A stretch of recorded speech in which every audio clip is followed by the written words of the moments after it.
আমরা দেখি যে এখন যারা বিরোধী দলে বসছে এরাও একই কাজ শুরু করে দিয়েছে। ওই যে স্বৈরাচারের ভূত এদের উপরে আসর করে গেছে। 12ই মার্চ প্রথম সংসদ শুরু হলো, ভালো কথা। আমরা তো ভাই, আপনারা দেশের মানুষ বিএনপিকে নির্বাচিত করেছে দেশ পরিচালনার জন্য, তাই তো? বিএনপি সরকার গঠন করেছে না? এখন যাদেরকে মানুষ ভোট জানিয়ে তারা তো বিরোধী দলে বসবে, তাই তো নিয়ম, সংসদের নিয়ম তো তাই। যাদেরকে মানুষ বেশি ভোট জানিয়ে অর্থ ভোট দিয়েছে তারা তো বিরোধী দলে বসবে।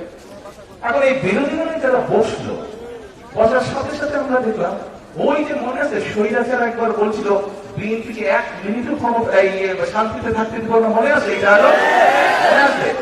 এই যে খালেদা জিয়া যখন একবার সরকার গঠন করলো তখন ওই পাশে যারা বিরোধী দল ছিল তারা বললো যে 1 মিনিটও বিএনপিকে শান্তিতে থাকতে দিব, একদম সংসদে বলছিল, মনে আছে? একদম পত্রিকার কথা। ও বাবা, আমরা দেখি যে এখন যারা বিরোধী দলে বসছে এরাও একই কাজ শুরু করে দিয়েছে। ওই যে স্বৈরাচারের ভূত এদের উপরে আসর করে গেছে, এদের উপরে আসর করে গেছে। আমরা যেই কাজগুলো করতে চাচ্ছি দেশের জন্য, আপনারা তো নিজের এই যে হাজার হাজার লোক এখানে বসে, আপনার প্রত্যেকটা মানুষ হাত তুলে বললেন যে বিএনপি সরকার এই কাজগুলো সঠিকভাবে করতে বললে কার সুবিধা হবে? জনগণের উপকার হবে। এই কাজগুলোকে বাধাগ্রস্ত করার জন্য তারা কি শুরু করলো? বিভিন্ন রকম তারা কায়দা শুরু করলো। তারা বলে সব পাশ করতে হবে, এই করতে হবে, ওই করতে হবে।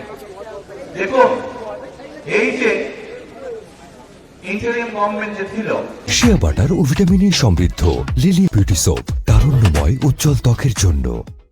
ডক্টর ইউনূসের যে গভর্নমেন্ট ছিল, সরকার ছিল, তারা কি করলো?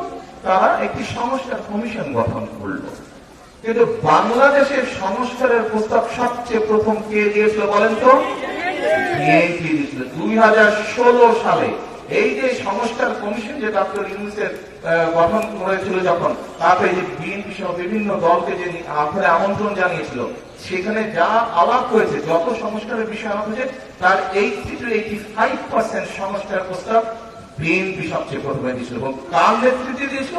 দেশনেত্রী বেগম খালেদা জিয়ার নেতৃত্বে 2016 সালে এই সকল প্রস্তাব বিএনপি দিয়েছিল। তারপরে শুধু তাই নয়, 2023 সালে বিএনপি আবার, সেই সময় আন্দোলন চলছে, আন্দোলনে বিএনপির সাথে যেই দলগুলো ছিল সেই সকল দলকে সাথে নিয়ে বিএনপি 31 দফা দিয়েছে। 31 দফা মনে আছে না আপনাদের? 31 দফা দিয়েছে। আমাদেরকে যখন সেই সংস্কার কমিশনের দাওয়াত দেওয়া হলো, তাই আমরা যা করব আমরা জনগণের সামনে একদম জোর গলায় বলেছি যে আমরা এই করব, যাতে আমরা দ্বিমত পোষণ করি।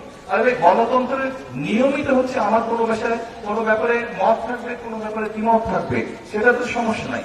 দ্বিমত আপনার সাথে থাকতেই পারে আমার, কিন্তু দ্বিমত থাকলে আমরা সেটি আলোচনা করব। আপনি আপনার পয়েন্ট বলবেন, আমি আমার পয়েন্ট বলবো। আপনার যদি যুক্তি থাকে আমি মেনে নেব, আপনার যদি যুক্তি না থাকে আমি মেনে নেব। কিন্তু আমরা সংসদে কি দেখলাম? আমরা সংসদে এখন দেখতে পাচ্ছি এই যে যাদেরকে মানুষ অল্প ভোট দিয়েছে সেই বিরুদ্ধে জোর করছে, তারা যেটি বলবে সেটি হতে হবে।